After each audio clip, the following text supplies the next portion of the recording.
Turkey is continuing its military offensive in northern Syria, aiming to defeat Kurdish forces whom they regard as terrorists and to create a buffer zone to resettle millions of Syrian refugees presently in Turkey.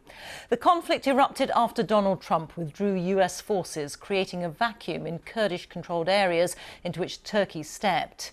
Today, Syrian government forces, supported by Russia, continue to move to areas once occupied by the Kurds, whom they've now agreed to support. President Trump's action has been widely condemned for altering the balance of power in the region. Tomorrow, Vice-President Mike Pence will travel to Turkey for talks.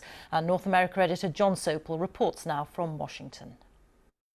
The extraordinary American retreat in one selfie video. A Russian wearing a New York Yankees cap playfully shows us around a newly abandoned US military base in northern Syria. The Russians are gratefully filling a vacuum. And as if to underline this major power shift in the Middle East, just look at the welcome the United Arab Emirates were laying on this morning for the Russian leader, Vladimir Putin, as they gave him the red, well, blue carpet treatment.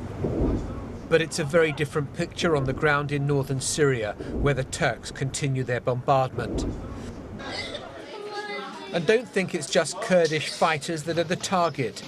If you strike residential areas, then children who know nothing of this conflict will be its victims too.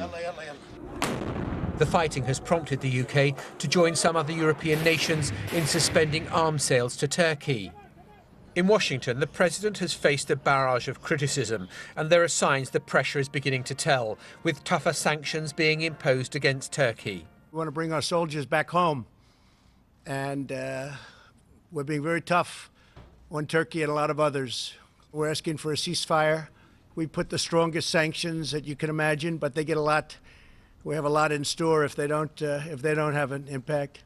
And the result of the pressure can be seen by comparing the difference in tone between Donald Trump last week and the Vice-President Mike Pence last night. Syrian Defense Forces have been a strong ally of the United States. They didn't help us in the Second World War. They didn't help us with Normandy, as an example. Well, the United States of America did not give a green light to Turkey to invade Syria. But he said, I want to go in, I want to go in. But he's been telling me that for 2.5 years. The president is very concerned about instability in the region. They're there and we're here. We're many miles away.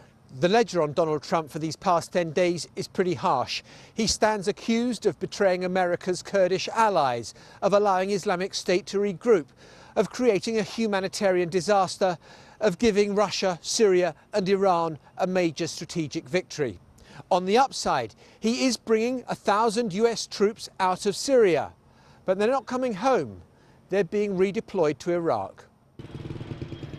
A week of artillery fire, bombing and fighting has claimed the lives of many civilians and prompted at least 160,000 to flee their homes. All the result of one phone call between President Erdogan and Donald Trump. John Sopel, BBC News, Washington.